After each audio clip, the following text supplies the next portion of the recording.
दोस्तों अजय प्रकाश सिंह उर्फ एपी सिंह जो कि अब बिल्कुल ही पागल हो चुका है।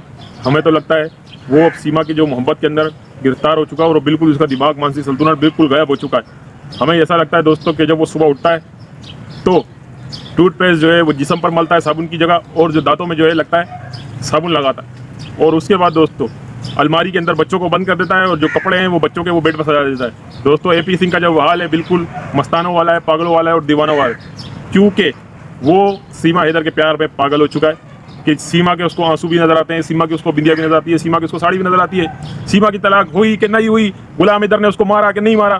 तो दोस्तों जिस तरीके का व्यवहार ये कर रहा है हमें तो लगता है ये बिल्कुल पागल हो चुका है। ये वकील कम और मस्खरा ज़्यादा लगता है, जोकर ज़्यादा लगता है कि जिस तरीके की ये बातें कर रहा है, और मोमिन मलिक साहब को देशद्रोही कहता है, गुलाम हैदर भाई को देशद्रोही कहता है, हेमंत पराशर सर को देशद्रोही कहता है, आस्तीन का सांप कहता है, जबकि ये आस्तीन का सांप खुद है। कोई इसकी ये वीडियो जाकर देख ले कि जिस तरीके की ये बातें करता है।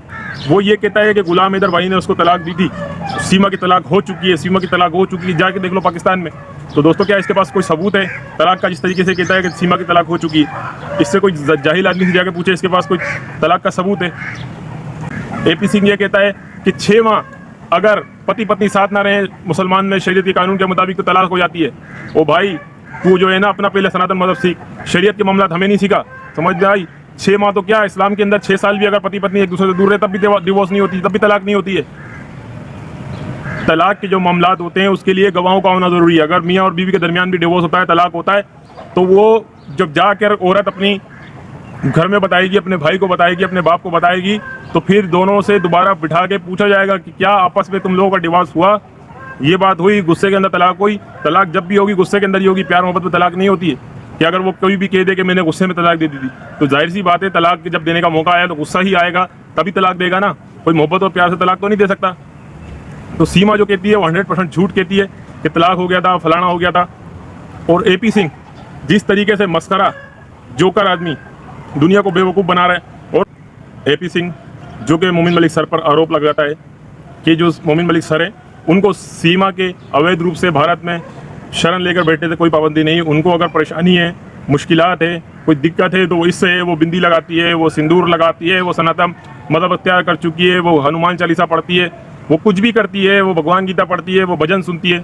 तो दोस्तों दैट इज़ समथिंग रॉन्ग, बल्कि मैं कहता हूँ ये सारा का सारा ही गलत, झूठ, बिल्कुल घटिया, बकवास नंबर 1 ये एपी सिंह खुद भी और सीमा भी, और इसकी चक्की के अंदर इन दोनों की चक्की के बीच में सचिन भी पिस रहा है, क्योंकि ये दोनों तो बिल्कुल अपने इनका आपस में कोई पर्सनल इंटरफेयर चल रहा है, और इसके बीच में पिसेगा लप्पू भी पिसेगा। क्योंकि दोस्तों जो बात है, जो हक है वो हक है, जो झूठ है वो झूठ है।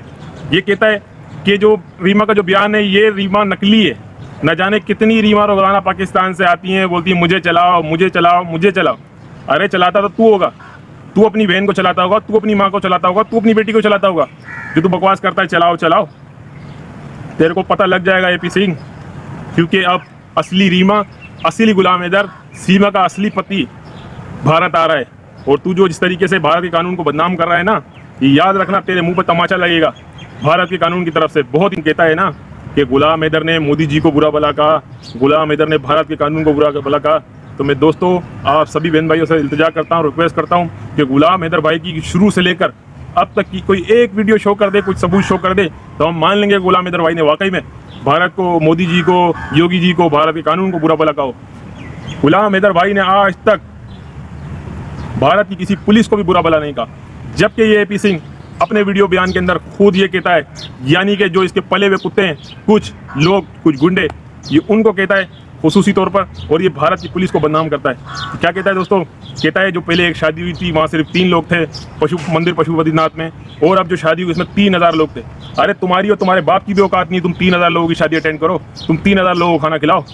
वो टोटल गिनती के 12 से 15 लोग और 12 बच्चे उस घर के अंदर, बल्कि 6-8 लोग, 12 बच्चे, उसके दरमियान तुमने शादी कराई सिर्फ अपनी TRP लेने के लिए। पूरी मीडिया को बुला लिया, पूरे लोगों को बुला लिया, जुमकट्टा लगा दिया, जमावड़ा बना लिया, जो कमरा का उद्घाटन किया, इतने सारे लोगों को बुला के, इतना जमावड़ा लगा के। तो वो जो पूरा पर्सनल इंटरेस्ट तो तुम्हारा ही है, मज़े भी तो तुमने चखे, घी भी तो तुमने चखा, घी बनाया भी तुमने, घी खाया भी तुमने, घी डाला भी तुमने। तो जाहिर सी बात है मज़े तो तुम उठा रहे हो, लुत्फ तुम उठा रहे हो, बेवकूफ़ दुनिया को बना रहे हो। तो तुम तो सीमा का साथ आखिरी वक्त तक दोगे ही दोगे। हम तो ये समझ रहे थे कि अब तक जितने मामला कानूनी प्रक्रिया मोमिन मलिक साहब ने कर दिया, अब तुम बिल्कुल खामोश हो जाओगे, बिल्कुल चुप हो जाओगे, मगर तुम तो नई बातें निकाल के लिए आए। तुम तो अब तक झूठ पर कायम है और झूठ को सही करने की कोशिश कर रहे हो। तुम तो इस तरीके से कर रहे हो, ऐसा लगता है कि तुम पहले पाकिस्तान में रहते थे, कि तुम्हें सारे पाकिस्तान के कानून भी पता है, और तुम्हें ये भी पता है कि गुलाम हैदर पाकिस्तान में सीमा को मारता था, सीमा पे जुल्म होता था, सीमा के साथ अत्याचार होता था, पाकिस्तान में औरतों पर अत्याचार होता है, सीमा की डिवोर्स हो चुकी है, सारी बातें तुमको पता है। तुम आगे कहते हो कि आगे पाकिस्तान में देख लो उसका डिवोर्स हुआ है। भाई तुम्हारे पास क्या सबूत है? तुम एक तरफ पहले कहते हो कि मुझे क्या पता, गुलाम हैदर सीमा को मारता था, नहीं मारता था, सीमा की डिवोर्स हुई थी, नहीं हुई थी। अब तुम नए रूप ले आते हो, नए तरीके से जो है अवैध रूप से बेवकूफ़ दुनिया को बना रहे हो। और तुम क्या साबित करना चाहते हो दुनिया को कि गुलाम हैदर जैसे ही पाकिस्तान आएगा तो अरेस्ट हो जाएगा। तो एक एंकर पर्सन ने इससे सवाल किया कि सर वो तो सिर्फ एक गवाही देने के लिए भारत आ रहा है। तो ये गंदा आदमी क्या कहता है? ये गंदा आदमी कहता है कि ये तो एक तरीका है, यानी कि ये शो करना चाहता है कि भारत की पुलिस, भारत सरकार की एक चाल है गुलाम हैदर को बुलाना, यानी कि ये अपनी भारत सरकार को बदनाम करता है। अरे वो गंदे आदमी, हमें भारत के कानून पे पूरा भरोसा है, भारत की सरकार पे पूरा भरोसा है। वो कभी भी एक मजलूम बाप के साथ कभी अन्याय नहीं करेगी, वो न्याय करेगी। और तू क्या साबित करना चाहता है कि भारत की जो सरकार है या भारत का कानून है, जो भारत की पुलिस है, वो किसी के मजलूम के साथ अन्याय करेगी? जिस तरीके से तू कहता है कि ये तो एक चाल ही समझ लो, तूने यही कहा है कि ये एक तरीका कार है जिसके तहत गुलाम हैदर को बुलाया जा रहा है, वो जैसी भारत आएगा वो गिरफ्तार हो जाएगा। तो तू क्या साबित करना चाहता है? क्या भारत की जो सरकार है वो एक चाल खेल रही है? बिल्कुल ऐसा नहीं है दोस्तों। मेरा यहाँ मकसद जो इस वीडियो के अंदर कहना है, बिल्कुल हरगिज़ भारत के कानून को या भारत के लोगों को या भारत की पुलिस को बुरा भला कहना नहीं है। दोस्तों अगर किसी को यकीन नहीं है तो वो कल की जाकर वीडियो मनोज मस्ताना के चैनल पे देख ले, उसमें आपको सब दूध का दूध और पानी का पानी हो जाएगा कि कौन देशद्रोही की बातें कर रहा है, कौन आस्तीन के सांप वाली बात कर रहा है, कौन दो मुल्कों के दरमियान तसदम करा रहा है। उसने दोस्तों खुलेआम फिर कहा कि जो है ना हम ऐसा कर लेंगे और हम फलाना कर लेंगे। देखें दोस्तों, मैं आपको ये बताता हूँ कि जो राजनीति का जो कीड़ा है ना, राजनीति का कीड़ा, मैं कहता हूँ इसके नीचे वाले दिमाग के अंदर घुसा हुआ है। राजनीति का कीड़ा इसके नीचे वाले दिमाग में घुसा हुआ है, इसलिए उल्टी सीधी बातें कर रहा है, बकवास कर रहा है, बिल्कुल पागलों वाली हरकतें कर रहा है, जोकरों वाली हरकतें कर रहा है। दो कौमों के दरमियान, दो मजहबों के दरमियान ये 100% तसादम करा रहा है। और अभी भी इसने एक धमकी दी है, समझ लें। हम इस बारे में नहीं जाएंगे दोस्तों। हमारा सिर्फ और सिर्फ मकसद यही है कि गुलाम हैदर भाई के मासूम 4 बच्चे जो कि बेचारे वहाँ बहुत परेशान हैं। दोस्तों मैं आपको क्या बताऊँ कि जो खबरें हमारे पास आ रहे हैं, बच्चे बहुत ज़्यादा परेशान हैं। उनको मार पिटाई खाकर फिर जाके रोटी मिलती है, ना उनके पास घूमना है ना उनके पास फिरना है। सिर्फ वीडियो की हद तक उनको वो लेके जाता है और वीडियो बनाकर वापसी आ जाता है, सिर्फ बेवकूफ़ बनाने के लिए। दोस्तों आप समझते होंगे कि गुलाम हैदर भाई के मासूम 4 बच्चे कितनी ज़्यादा मुश्किलात का शिकार है, कितनी ज़्यादा परेशानियों का शिकार है। हमारे पास यहाँ पर बैठ के भी बहुत सारी जो माएँ बहनें हमारे साथ जुड़ी हुई हैं, जो अच्छी, जो कि सीमा के बिल्कुल अगल बगल में रहती हैं, वो आए दिन की रिपोर्ट बहन भाई हमारे देते हैं कि जिस तरीके से गुलाम हैदर भाई के बच्चों का हाल है, बहुत बुरा हाल है। किस तरीके से प्यारे प्यारे गोरे गोरे सेहतमंद बच्चे गए थे, अब उनके दांत नज़र आते हैं दोस्तों।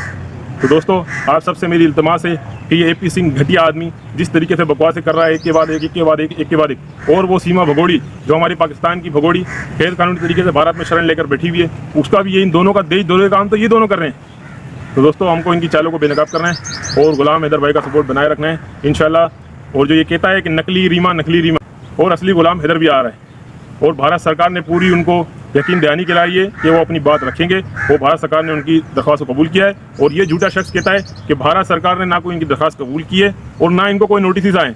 इनको नोटिस सब घर पहुँचे और ये झूठ कहता है बिल्कुल। वो तो इसको इंशाल्लाह लग पता जाएगा। तो मोमिन मलिक साहब की ज़ेर सरपरस्ती ये केस चल रहा है दोस्तों, तो उम्मीद करते हैं इंशाल्लाह बहुत बेहतर होगा। और हेमंत पाराशर सर और मोमिन मलिक सर को हम दिल से सैल्यूट करते हैं। तो दोस्तों आज की वीडियो के लिए इतना ही, फिर मिलते हैं इंशाल्लाह नेक्स्ट वीडियो।